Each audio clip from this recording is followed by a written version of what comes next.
¿Qué tal? Buen día. Espero que se encuentren muy bien todos ustedes. Eh, pues el día de hoy vamos a ver la quinta clase que es relativa al emplazamiento y sus efectos. Como ya estuvimos viendo en clases pasadas, pues ya vimos lo que significa el derecho procesal, las nociones generales, las fases del proceso. Vimos la primera de las fases, la fase postulatoria. Y vimos también son los efectos de la presentación de la demanda. Bueno, ahora nos toca ver lo relativo al emplazamiento y sus efectos. Ya, ya estuve también revisando los trabajos que me mandaron. Este, mm, Estuvieron muy bien. Sigan así, sigan se esforzando. Y pues lo importante es que ustedes pues participen mediante estas actividades y que pues cada semana vayan viendo las clases que yo les subo a la plataforma. Bueno, sin más, pues vamos a dar comienzo a esta clase. Vamos a les voy a compartir la pantalla.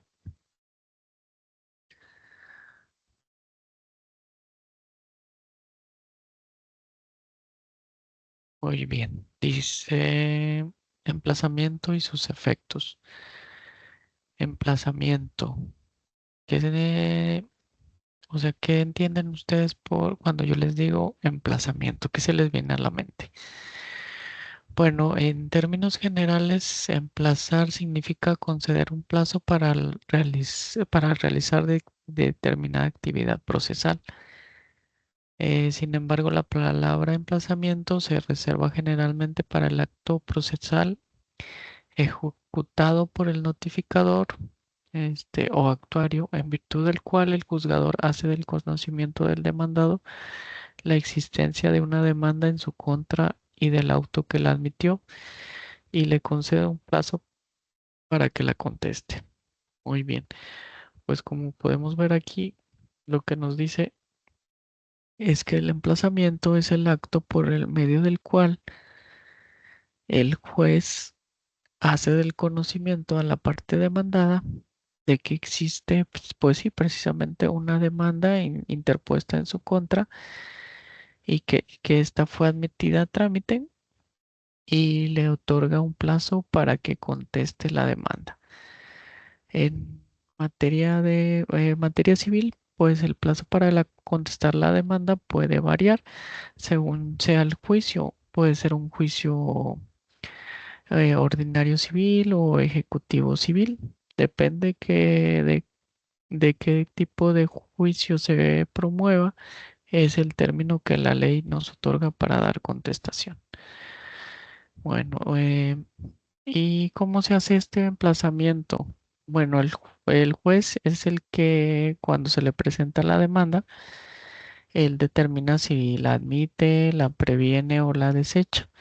Entonces, cuando el juez determina que va a admitir la demanda por encontrarse ajustada a derecho, emite un auto donde se establece una resolución donde establece que quien está promoviendo la demanda, qué tipo de juicio es, de que em, poner los datos relativos al expediente que se le va a dar, que el número del expediente que se le va a dar, donde hace constar, donde establece que al encontrarse justa a derecho la demanda se admite a trámite y como consecuencia ordena que se emplace a la parte demandada.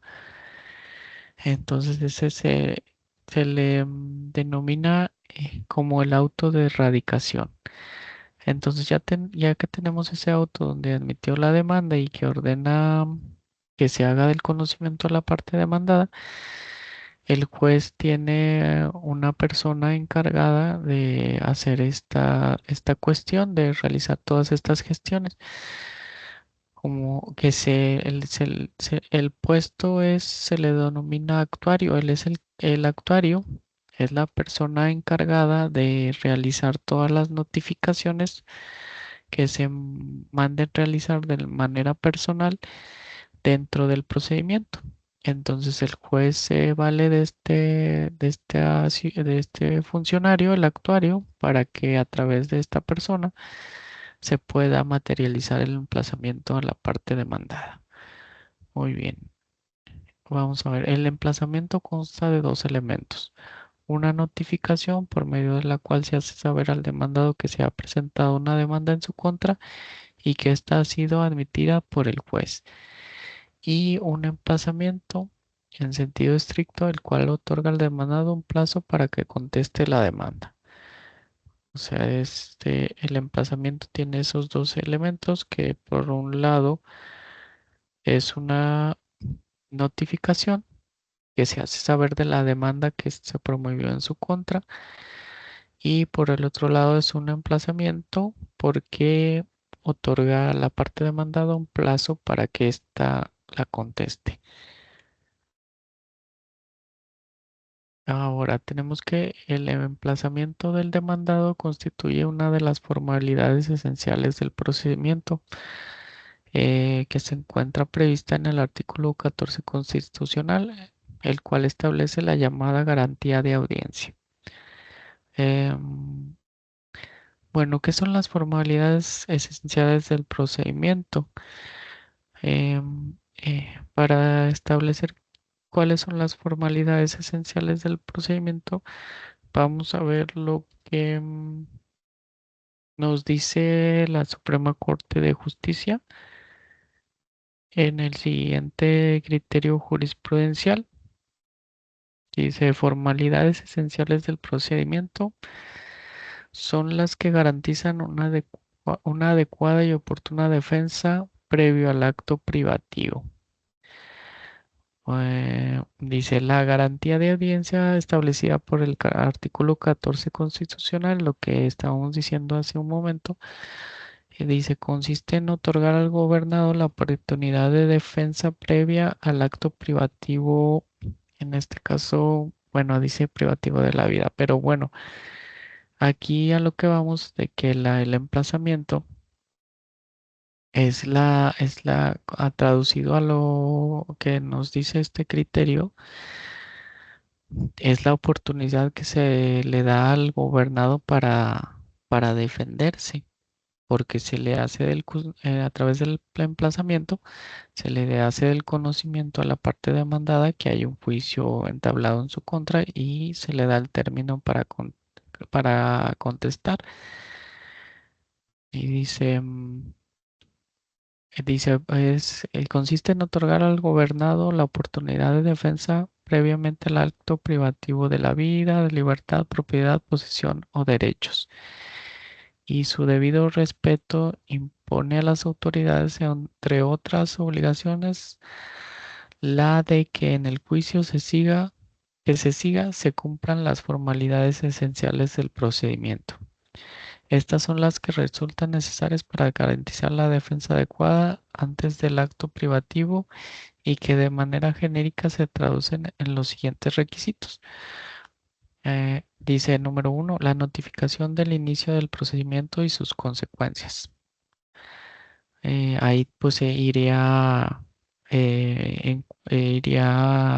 inmersa el emplazamiento porque es donde se le hace del conocimiento. Bueno, como ya dijimos anteriormente, el emplazamiento es donde se le hace el conocimiento al demandado de la notificación del inicio del procedimiento y sus consecuencias, que está promovido el juicio y que tiene derecho para acudir a dar contestación en el término que establece la ley. Y luego ya nos dice en el punto 2 la oportunidad de ofrecer y desahogar pruebas en que se finiquite la defensa, la oportunidad de alegar y el dictado de una resolución. Bueno, aquí en use de base esta jurisprudencia para que ustedes pudieran ver conforme a la Suprema Corte establece cuáles son las formalidades esenciales del procedimiento, este, que se deben cumplir para que se garantice una adecuada defensa antes de que se emita una resolución, en este caso una sentencia, que, eh, que tenga por efecto alguna de estas, bueno, el privativo de la vida, pues no, que le prive de la libertad, bueno, si nos vamos a la materia penal, pues ahí sí. La propiedad, pues aquí también, a esta sí aplica en materia civil, la posesión o derechos, porque pues en materia civil, pues generalmente vamos a ver cuestiones que tengan que ver sobre la propiedad, la posesión de algún bien mueble o inmueble o derechos que tengan las personas. Entonces, para que pueda emitirse una sentencia que sea tendiente a privar a alguna persona de la vida, libertad, propiedad, posesión o derechos, pues entonces se deben de garantizar estas formalidades esenciales del procedimiento, dentro de las cuales va inmersa pues el emplazamiento. Bueno, ya que les compartí esto, pues vamos a regresar a las diapositivas.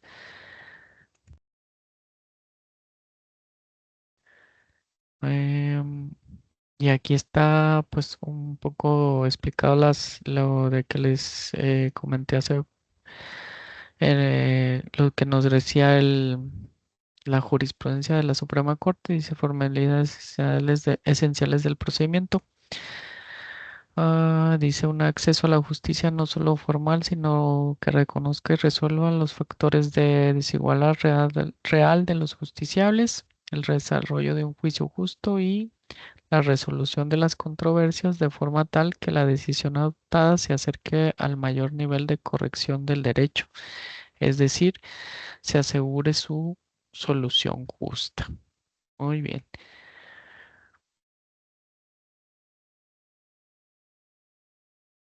Dice, el derecho constitucional a la defensa en juicio tiene como una manifestación fundamental el derecho al conocimiento adecuado del proceso a través de un sistema eficaz de notificación. Bueno, esto también pues tiene que ver con el emplazamiento.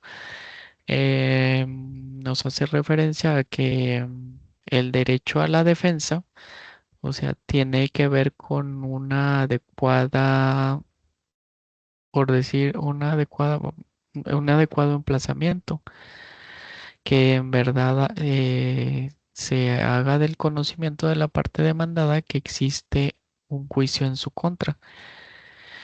Esto a través de que se haga un emplazamiento eficaz y que se encuentre ajustado a derecho. Entonces aquí dice, por esa razón, por eso mismo, dice, de que esa notificación para que pueda ser un adecuado,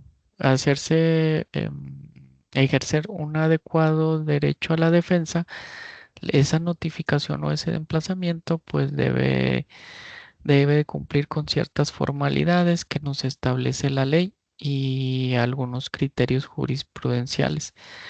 Dice, por esta razón se ha revestido al emplazamiento de una serie de formalidades que procuran garantizar el conocimiento del proceso por parte del demandado. Es decir, o sea, la ley, o sea, no nada más es de ir y hacer del conocimiento de la persona, del demandado, que existe juicio en su contra, sino que esta notificación, este emplazamiento, tiene que elaborarse o realizarse con cierto número de requisitos que deben cumplirse para que pueda decirse que ese emplazamiento fue hecho conforme a derecho. Entonces, para ello, hay ciertos lineamientos que la ley establece y los vamos a ver en un momento más. Pero ahora vamos a ver ¿Cuáles son los efectos del emplazamiento? Bueno, en primer lugar, dice que uno de los efectos es prevenir el juicio en favor del juez que lo hace. Dice, este efecto se conecta con la determinación de la competencia. Cuando haya varios jueces que tengan competencia en relación con un mismo asunto, entonces es competente el que primero haya realizado el emplazamiento. Pues sí, uno de los efectos del emplazamiento es encaminado a la competencia del juez, que pues como ya estuvimos viendo, la competencia pues se puede dividir en materia, grado, cuantía, territorio. Dice, este efecto también se relaciona con la acumulación de expedientes por conexidad, ya que en este caso el expediente al cual se acumula el otro es el que corresponde al juzgado que primeramente previno.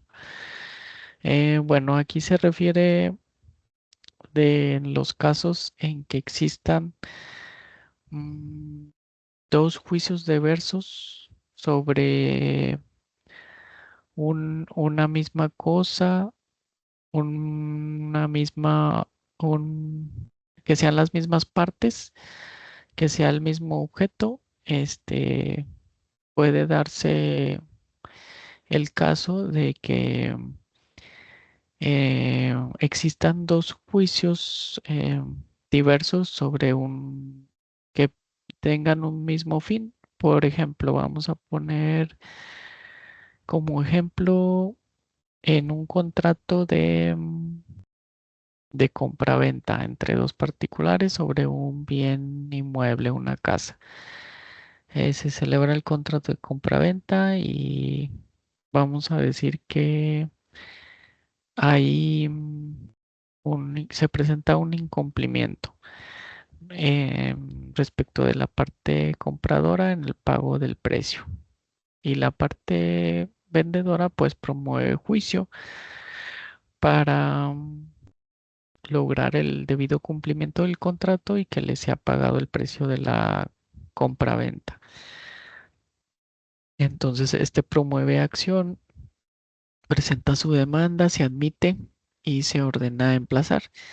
Pero por otro lado, el, el comprador también resulta que hay un incumplimiento respecto del vendedor porque no le entrega la posesión del bien que se vendió. Entonces el comprador promueve acción igualmente por separado para que le sea para el cumplimiento, igualmente para el cumplimiento del contrato, pero para que se le sea entregada la posesión del bien. Entonces ahí vemos que habría dos juicios que se encuentran, dos juicios separados que son en relación al mismo objeto y tendrían las mismas partes. Ahí es cuando hablamos de una conexidad de la causa, que estos juicios se encuentran relacionados. Entonces, eh, en, en ese sentido, como aquí dice, el efecto también del emplazamiento se relaciona con la acumulación de expedientes. Eh, Cuando se llega a presentar este caso que existen dos juicios diversos para no dividir que en un juicio se resuelva una cosa y en otro juicio se resuelva algo diferente, la ley prevé diversos mecanismos para que se puedan ventilar estas acciones, por decir la entrega del bien y el pago del precio de la venta en un mismo juicio, en un mismo procedimiento, aunque se hayan promovido en forma separada. Esto es a través de la acumulación de expedientes. Y aquí, pues el que primero se haya promovido, el que primero se haya entablado, ese es el que se le va a acumular el, el otro asunto y ya nomás formarían un solo procedimiento, un solo juicio para que no se llegaran a dictar sentencias contradictorias entre sí. Entonces ese es uno de los efectos también del emplazamiento para esos casos. Cuando hay una acumulación de expedientes que tienen relación entre sí. Por otra parte, también podemos ver que uno de los efectos del emplazamiento, conforme al Código de Procedimientos Civiles del Estado, en su artículo 3, es el siguiente. Bueno, le voy a compartir el artículo 3. Dice, intentada una acción y hecho el emplazamiento, la demanda no podrá modificarse. Cuando nosotros presentamos una demanda, pues la presentamos ante el juzgado. Bueno, aquí está el artículo 3, y luego dice, intentada una acción y hecho el emplazamiento, la demanda no podrá modificarse. O sea, muy bien, como le estaba explicando, si nosotros presentamos una demanda ante el juez pues la va a analizar y va a determinar si se admite, si se previene o se desecha. Cuando la admite, la ley pues atendiendo a lo que dice este artículo, antes de que haya realizado el emplazamiento, pues nosotros podemos modificar la acción. Am, ¿En qué sentido? Bueno, añadir si nosotros nos damos cuenta de que no precisamos algo en el apartado de hechos o cuestiones que sean fundamentales para que el desarrollo del juicio y para que este juicio pues sea favorable para nosotros. Entonces, antes de que se haga el emplazamiento, nosotros podemos modificar la demanda, esclarecer ahí algún punto, pero una vez que ya se ha hecho el emplazamiento, pues ya no lo podemos modificar porque pues recordemos que no, de la demanda pues se le hace el convencimiento a la parte demandada pues corriéndole traslado del escrito inicial de demanda. Entonces, al ya él tener conocimiento de la demanda en los términos que se planteó, pues ya no la podemos modificar. Ese es uno de los efectos también que prevé el Código de Procedimientos Civiles en el artículo 3, que una vez hecho el emplazamiento, la demanda no puede modificarse. Ahora continuando con la exposición, dice, otro de los efectos es sujetar al demandado a seguir un juicio ante el juez que lo emplazó, siendo competente al tiempo de la notificación, aunque después deje de serlo en relación con el demandado porque éste cambie de domicilio por algún otro motivo legal. Bueno, ese también es otro de los efectos de que al realizarse el emplazamiento, pues ya sujeta a la parte demandada a seguir el juicio eh, ante el juez que se presentó. O sea, pues por decirlo, obliga a seguir el juicio ante el juez que la parte actora presentó su demanda y que admitió la demanda y como consecuencia pues ordenó el emplazamiento correspondiente.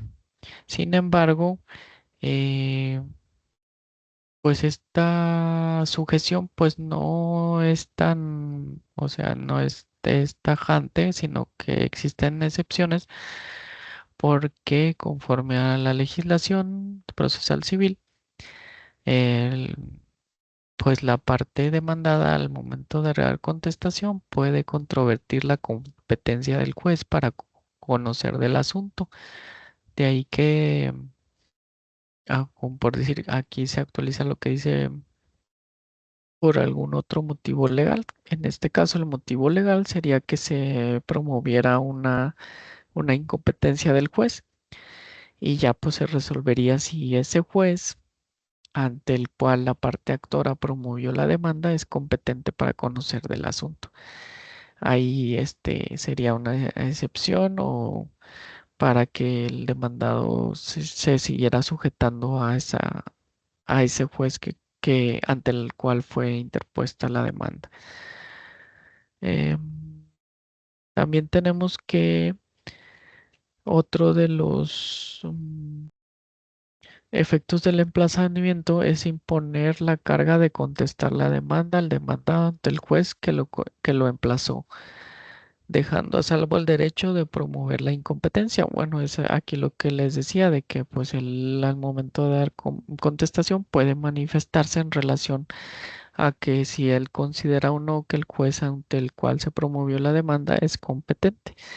Pero pues a principio como, como punto o como principal pues le impone la carga de contestar la demanda. O sea, si ya ha sido emplazado, pues ahora lo que procede es dar contestación a la demanda en el término que para ello establezca la ley según el tipo de juicio que se vaya a ventilar. Aquí otro de los efectos del emplazamiento es producir todas las consecuencias de la interpelación judicial si por otros medios no se hubiera constituido ya en mora el obligado. Interpelación judicial. ¿Qué es una interpelación? Bueno, la interpelación es una notificación que se hace a una persona obligada de que cumpla con, válgame la redundancia, pues con su obligación. Mm, pongamos un ejemplo. Bueno, en un contrato de arrendamiento, em, en un contrato de arrendamiento podemos, se, pues se puede dar lugar a una interpelación cuando el arrendatario no cumpla con el pago de las rentas, pues el arrendador tiene a su disposición que puede promover que puede interpelarlo judicialmente. Esto es que le puede hacer de su conocimiento que pague, o sea, es un requerimiento de pago esencialmente, o de pago o para que realice cierta obligación de dar o hacer, que realice una escritura, eh, el pago de una suma determinada, que se abstenga de realizar algún hecho, una acción. Esos son los efectos del emplazamiento. Pues podemos decir en materia de cuando se encuentra ventilando, cuando se promueve un juicio ejecutivo o mercantil, este tiene como cualidad que al momento del emplazamiento se le requiere de pago al demandado. Eh, en esos casos, pues ahí haría las veces de una interpelación judicial para ahí al momento de hacerle esa interpelación y de que la parte demandada no cumpla en el plazo que se le da para contestar, pues ya entonces se genera lo que dice aquí, genera una mora en la obligación. Esto quiere decir que pues un incumplimiento de la obligación porque no lo realizó en el término que se le concedió para hacerlo. Entonces, ese es otro de los efectos del emplazamiento que produce las consecuencias de una interpelación judicial. Produce los efectos de un requerimiento, de un pago de cierta cantidad, de hacer cierta acción o abstenerse de hacer cierta cosa. Muy bien. Dice, originar el interés legal en las obligaciones pecuniarias sin causa de rédito. Bueno, esto tiene que ver pues con, pues también se encuentra relacionado con la mora. Bueno, dice originar el interés legal en las obligaciones pecuniarias sin causa de réditos. Esto quiere decir que en obligaciones que están relacionadas con el pago de cantidad determinada, de cierta cantidad, mm, al realizar la interpelación, digo, al realizar el emplazamiento, pues eso genera como ya vimos, se genera una interpelación, un requerimiento de pago, y al momento de que se le otorga el término para dar contestación, si no acude y da cumplimiento con la obligación, pues entonces ahí se puede establecer que la obligación, pues ocurrió una mora en el pago de la obligación, lo que a su vez genera un interés que pues la mayoría de las veces cuando se trata de obligaciones pecuniarias o de que tienen que ver con montos, cantidades, muchas de las veces en los contratos se establece como una consecuencia del incumplimiento de las obligaciones en el término establecido para ello, que se va a generar un interés. Ese sería un interés moratorio, pero pues también existe el interés ordinario que se genera a lo largo de todo el tiempo que se estableció para hacer el pago de la deuda. Si se estableció en pagos seriados o en amortizaciones, en diversas amortizaciones, pues ese interés se genera por todo ese tiempo, a diferencia del interés moratorio que se genera solamente cuando se incumple con el pago de la obligación. Si se incumple con el pago de alguna de estas mensualidades, pues ahí se genera el interés moratorio. Y uno de los efectos del emplazamiento es que de pauta para que se genere este tipo de interés en obligaciones que tienen que ver con montos, cantidades o pues de dinero. Muy bien, entonces bueno, ahora ya que vimos todos estos efectos que tienen lugar eh, con motivo del emplazamiento, vamos a ver cuáles son los requisitos que se deben cumplir para que pues, se pueda establecer que el emplazamiento se realizó de una forma adecuada o por otro lado que se encuentra ajustado a derecho. Estos requisitos pues los prevé la ley, el Código de Procedimientos Civiles del Estado, en los artículos 69 y 70 establece cuáles son los requisitos que debe contener el emplazamiento. Ok, vamos a ver los artículos 69. Aquí está. Dice artículo 69. El emplazamiento del demandado y salvo los casos determinados en la ley deberá hacérsele personalmente en el domicilio designado al efecto por el actuario o por el secretario. También se hará personalmente la primera notificación en el procedimiento de actos prejudiciales o de jurisdicción voluntaria en que se deba hacer saber de los mismos a las partes. Y luego dice, si no se encontrare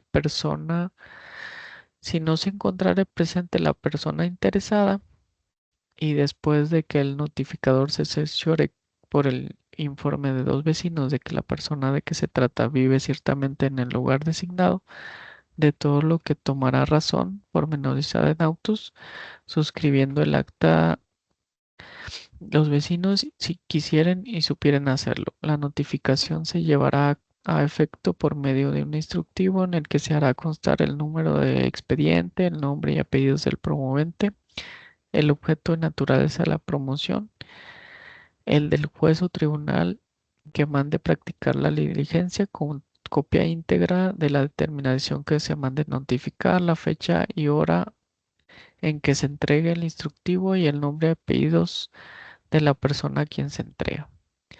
Bien, bueno, derivado de de este artículo y del 69 y 70, ahí como leímos, se desprenden diversos requisitos. Uno de estos es que el emplazamiento se tiene que llevar a cabo por medio de un instructivo. ¿Qué es un instructivo? Pues es, por decir, un escrito, se hace un aviso en una hoja que se llama instructivo. Este instructivo debe contener ciertos datos. Primeramente debe tener el número de expediente. El expediente pues es vamos a decirlo así, donde se encuentra la demanda, el auto de admisión. Es como si fuera un libro que se genera, que tiene origen como consecuencia de que se presentó la demanda y se admitió. Se hace un libro que se le dice expediente y a este expediente se le asigna un número dependiendo de qué número de asunto sea y el año, ¿verdad? En el que se esté ventilando. Bueno, ya este expediente pues tiene un número. Entonces el instructivo debe tener este número de expediente al cual se le asignó que lo relaciona con el juicio. También debe tener el nombre y apellido del promoviente, el objeto naturaleza de la promoción. En este caso pues sería lo relativo a la demanda y el emplazamiento. También este instructivo debe tener el juez o tribunal que mande practicar la diligencia. Se debe establecer qué juez es el que admitió la demanda y qué juez es el que ordena que se realice el emplazamiento a la parte demandada. También debe tener una copia íntegra de la determinación que se mande notificar. En este instructivo, vamos a decirlo así, se tiene que vaciar en la hoja donde está el instructivo, se tiene que vaciar o pues ya con el Word y todo eso, pues nomás se pega ahí, ¿verdad? El auto, que es donde se admite la demanda, tiene que estar ahí inserto en este instructivo donde dice que se admite, quién la promueve, el número de expediente, todo eso. Fecha y hora en que se entrega el instructivo. La persona que va a notificar debe precisar en el instructivo la fecha y hora en que se entregó el instructivo a la parte demandada y debe contener el nombre y apellidos de la persona con quien se entrega. Muy bien, ahora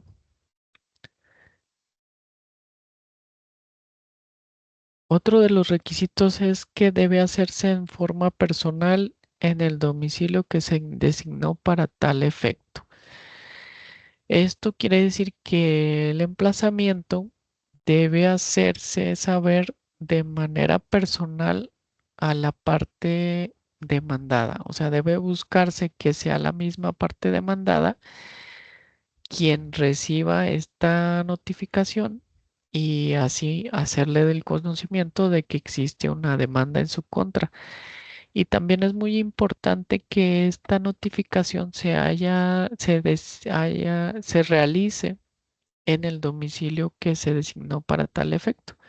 O sea, debe ser precisamente en el domicilio que se había señalado, que señaló la actora en su demanda para hacer el emplazamiento. No debe ser en uno diverso que no se encuentre establecido en la demanda y sancionado por el juez en el expediente. Ahora, Como está el emplazamiento, pues es una de las notificaciones más, bueno, es la notificación más importante que existe dentro del procedimiento, porque a través de esta, pues se hace del conocimiento de la parte demandada que existe una demanda en su contra y a través de esta se le,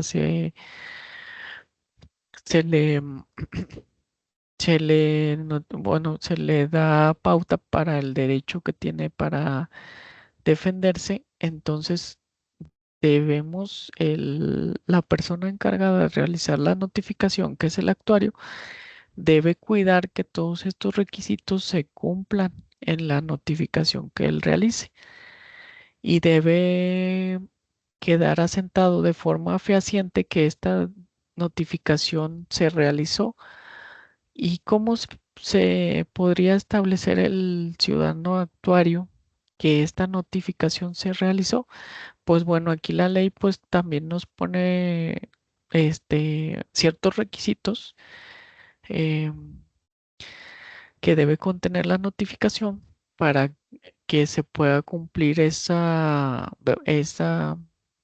certeza de que fue realizada la notificación. Como aquí lo podemos ver, sería el actuario debe cerciorarse con dos vecinos que efectivamente la parte demandada vive y habita en el domicilio donde se va a realizar el emplazamiento. Esto es que el actuario pues llega ahí a pues la colonia, el fraccionamiento X, ¿verdad? Donde vive el demandado y él primeramente pues debe de corroborar que la parte demandada vive ahí en ese domicilio por el dicho de dos vecinos, que pueden ser de la misma calle, que deben ser pues de la misma calle, pues de preferencia que sean fincas contiguas al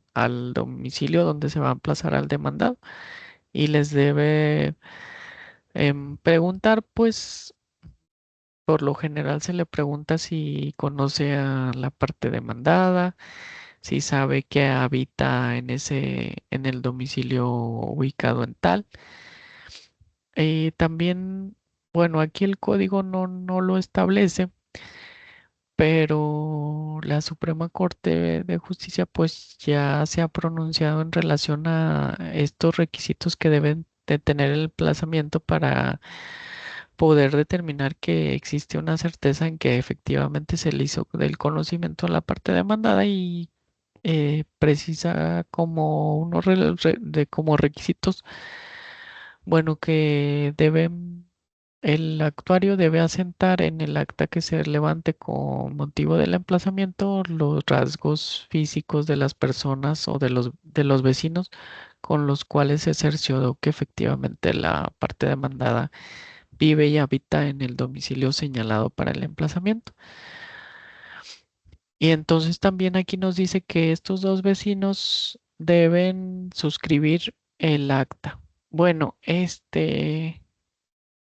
aunado a que se hace un instructivo para hacer la notificación, el actuario debe realizar un acta. ¿Qué es el acta? Pues es un escrito que va a realizar el actuario en el cual se hacen constar todos los pormenores relativos a la notificación. O sea, que en qué municipio se constituyó, a qué hora, qué va a hacer, qué va a notificar, va a emplazar, a quién va a emplazar. Ahí es como una síntesis o, sí, una síntesis de los hechos bajo los cuales se realizó el emplazamiento. En esa acta, el actuario pues va a hacer constar pues que a quién va a notificar y hace constar del cercionamiento con dos vecinos. Ahí va a poner pues quiénes eran estos vecinos, si les quieren dar su nombre, que si eran personas mayores de edad, pues sí, tienen que ser mayores de edad para que estos pues sí tengan las facultades o tengan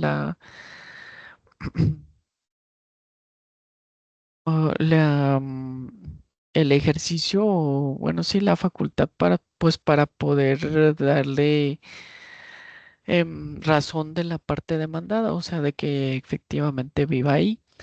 Y también ya, como les comenté, pues que tiene que poner los rasgos físicos de estos vecinos, pues sus señas particulares, el tipo de cabello, altura, edad, su nombre, si así lo quieren, si así se lo proporcionaron, y pues también alguna identificación, ¿verdad?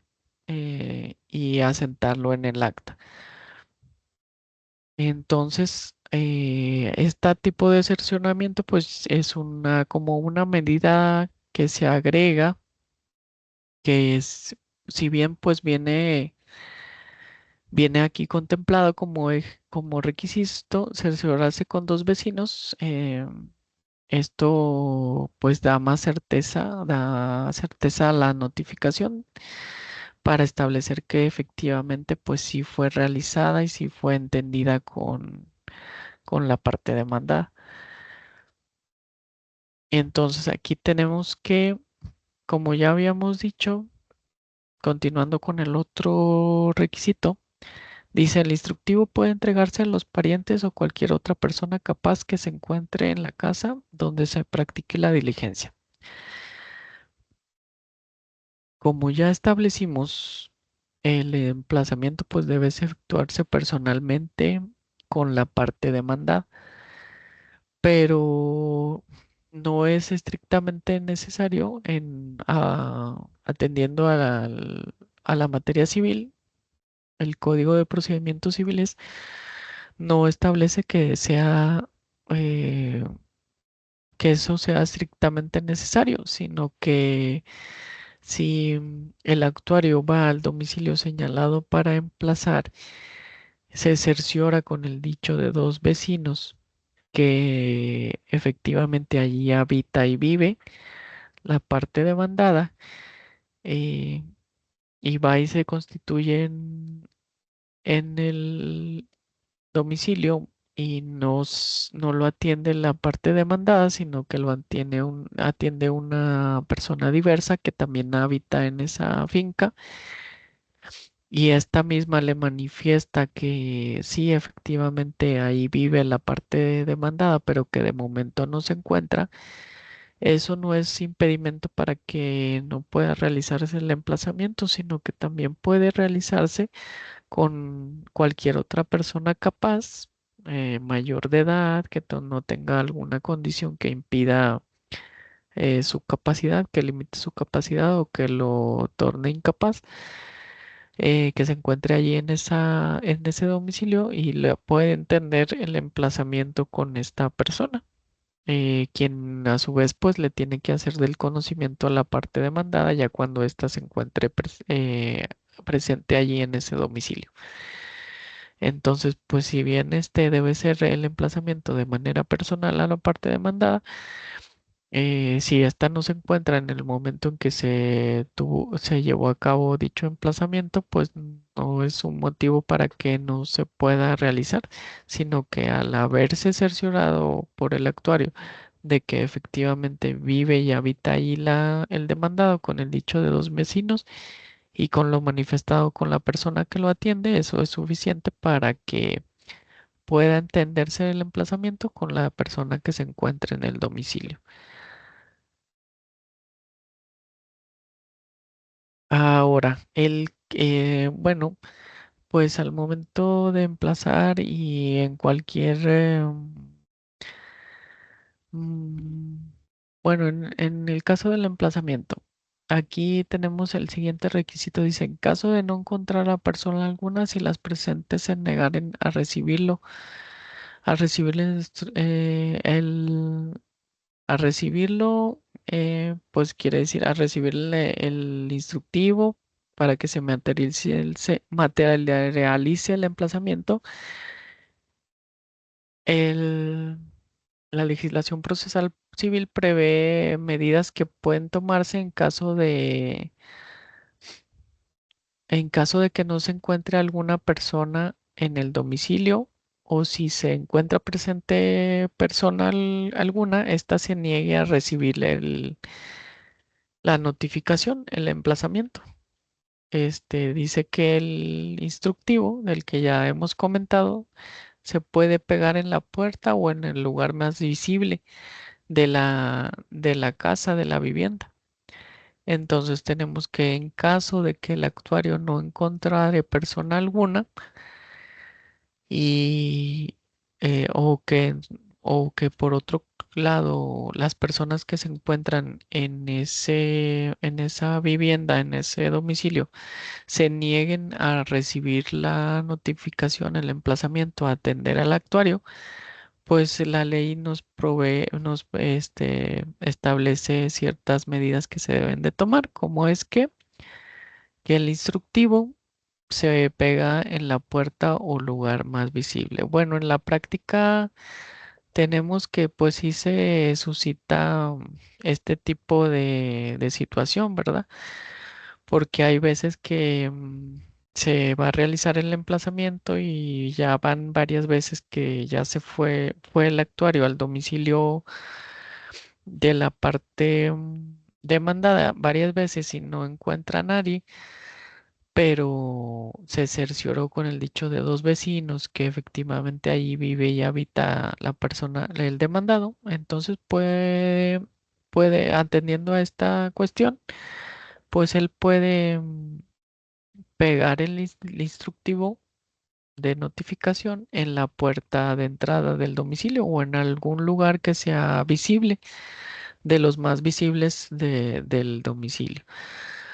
También suele pasar de que pues a veces las personas demandadas se dan cuenta de que los están demandando y ya se encuentran preparados para, pues, ¿cómo decirlo así? Esconderse o pues no buscar que no se realice el emplazamiento. Aquí sería cuando se niegan a recibir la notificación, que aún estando en el bien, en el domicilio, pues no atienden al actuario, no le abren le cierran la puerta, no le abren la puerta, no salen a recibirlo. Entonces, en esos casos, pues la ley ya prevé qué debemos hacer para cuando se suscite ese tipo de situaciones. Entonces, el actuario en ese tipo de situaciones está facultado para ya no entregarle de manera personal el instructivo al demandado o a la persona que lo atienda, sino que lo puede pegar en la puerta del domicilio o en alguno de los lugares más visibles y así puede pues hacerse válido el emplazamiento. Entonces, aquí tenemos, ese es uno de bueno, de las cuestiones o situaciones que prevé la ley en caso de que llegara a suscitarse que no encuentra a nadie en el inmueble o que se niegan a recibir la notificación del emplazamiento. Y como ya les había precisado, pues todo esto, que como los términos o pormenores en que se realizó el emplazamiento, debe hacerse constar en un acta que elabora el actuario. Entonces, todo esto debe ser asentado en un acta y debe glosarse esta acta al expediente. Ahora, ¿qué pasa? Bueno, aquí estamos hablando de las personas físicas, mm, en relación a las personas físicas, pero pues que no solamente las personas físicas pueden ser demandados en algún procedimiento de carácter civil, sino que también pueden demandar a personas morales.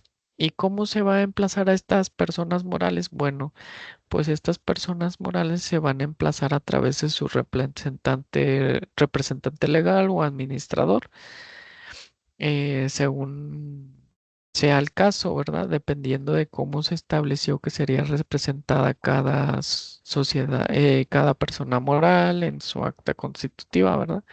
Entonces, el actuario al momento de constituirse en el domicilio donde se encuentra ubicada la persona moral, debe requerir la presencia del apoderado o administrador de esta persona moral para que a través de él pueda entenderse el emplazamiento, porque pues esta es la persona que se encarga de representar a la sociedad.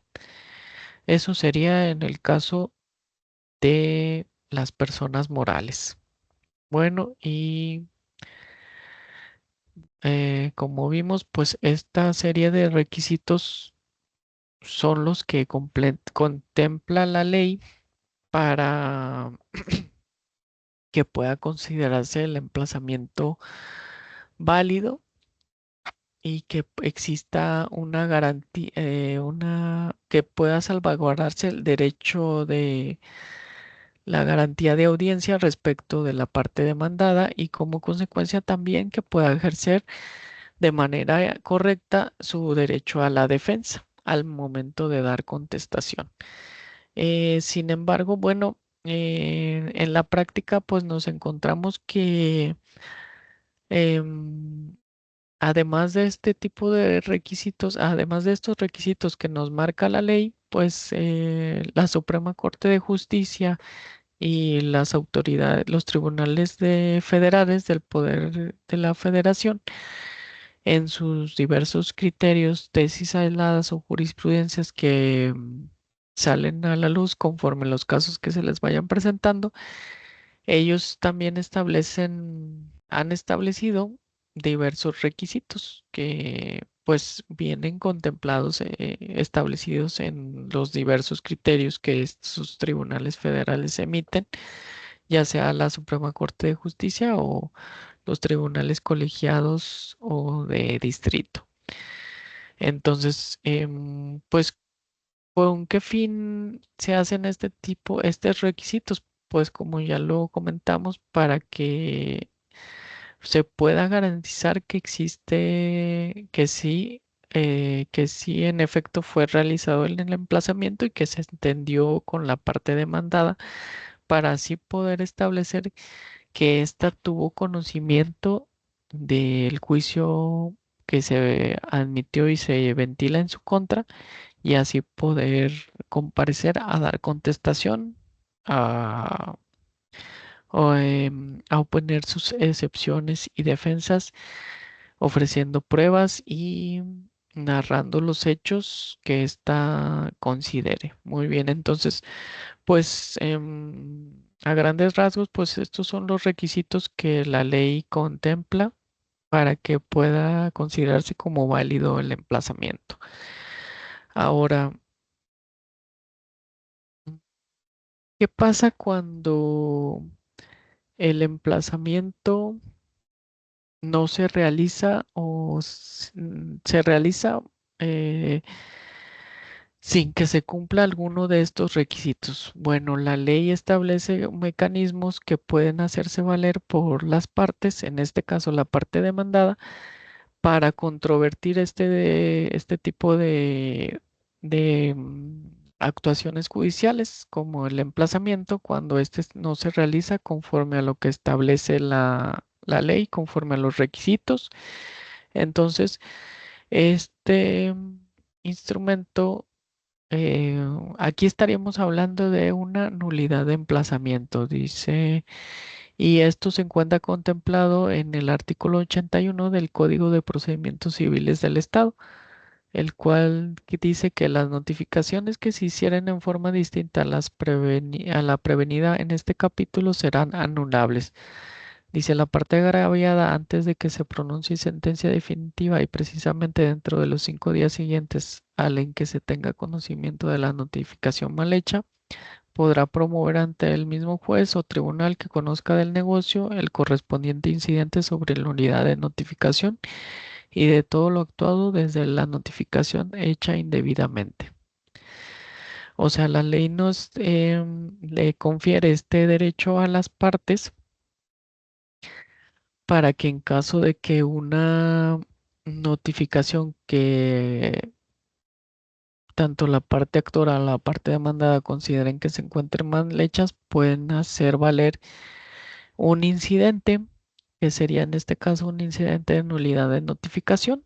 Aquí, pues, como estamos hablando del emplazamiento, pues sería un incidente de nulidad de emplazamiento. Como ya vimos, pues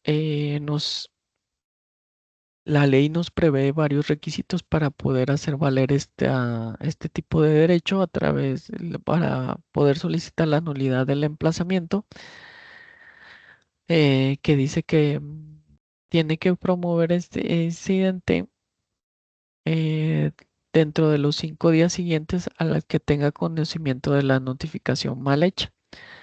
Cuando él se entere de que fue realizada esta notificación, pero no fue apegada a los lineamientos que ya vimos, la parte afectada puede acudir ante el juez dentro de los 5 días siguientes para promover este tipo de incidentes, para que lo que busca este tipo de incidentes es, a final de cuentas, pues si se hizo mal el emplazamiento, hay que nulificarlo, dejarlo sin efecto. Y como consecuencia de que se deja sin efecto, se ordena que se realice de nueva cuenta, pero ya conforme a los lineamientos que establece la ley, o sea, ya pegado a derecho. Entonces aquí nos dice que también nos prevé que el incidente puede ser interpuesto hasta antes de que se dicte la sentencia definitiva. Y como ya vimos, dentro de los 5 días siguientes a los de que tuvo conocimiento de la notificación mal hecha. Entonces dice aquí el artículo 82, dice el incidente que se refiere al artículo anterior se tramitará por separado sin suspender el procedimiento en que se promueva. Si la parte contra estuviera conforme, se declarará de plano la nulidad en los términos solicitados. Bueno, entonces este tipo de incidentes, pues no suspende no suspende la tramitación del juicio, sino que el juicio sigue por sus etapas hasta que se resuelva el incidente, en donde si se determine si se declara fundado y se ordena nulificar el emplazamiento, pues se declararía nulo todo lo actuado, porque se actuó en base a un emplazamiento que no se encuentra realizado conforme a derecho. Y aquí también nos precisa que si la contraparte, en este caso pues sería la parte actora, estuviera conforme con la incidencia, o sea, que manifestara su conformidad y dijera que sí, efectivamente el emplazamiento se realizó de una manera inadecuada, pues con esa manifestación se decreta de plano la nulidad del mismo, del emplazamiento, en los términos los solicitados.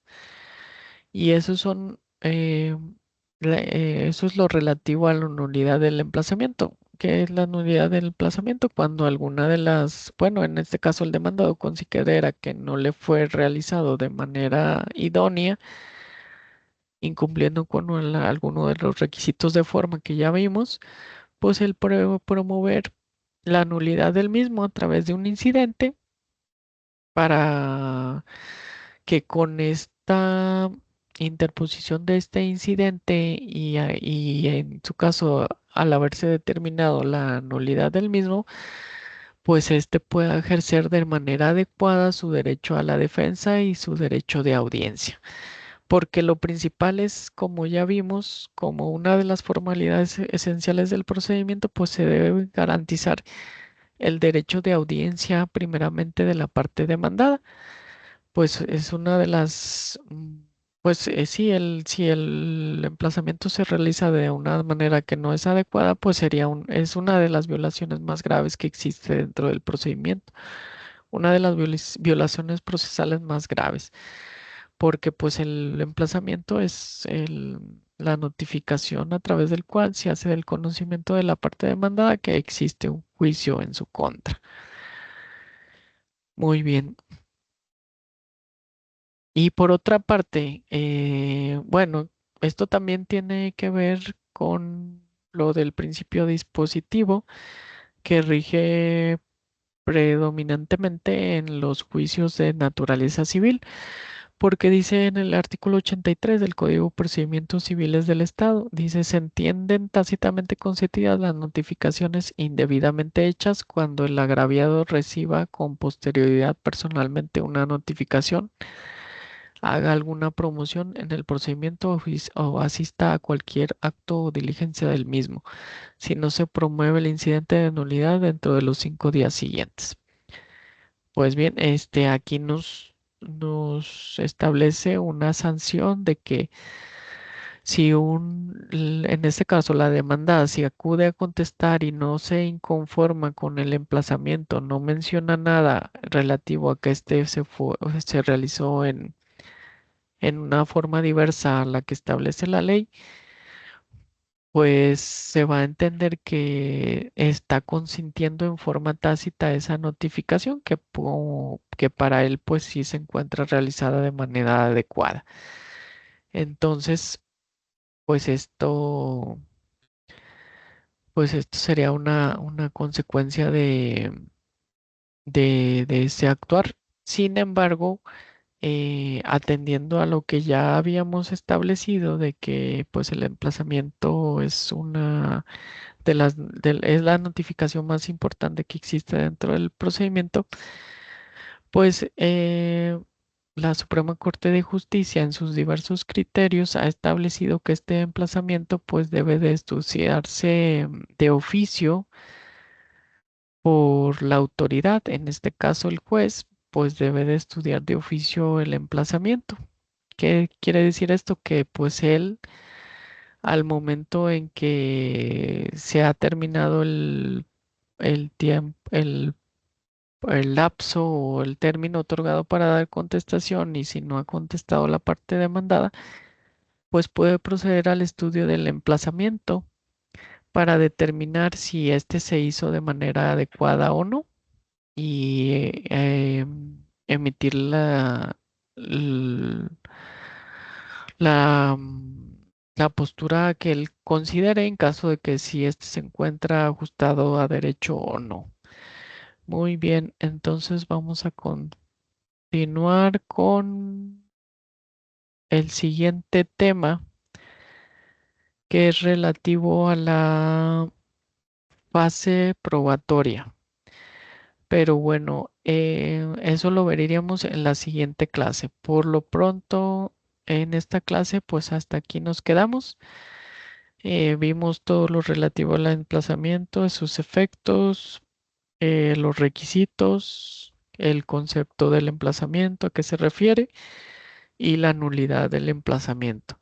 En la siguiente clase vamos a ver este tema que se dice vamos a entrar a la fase probatoria.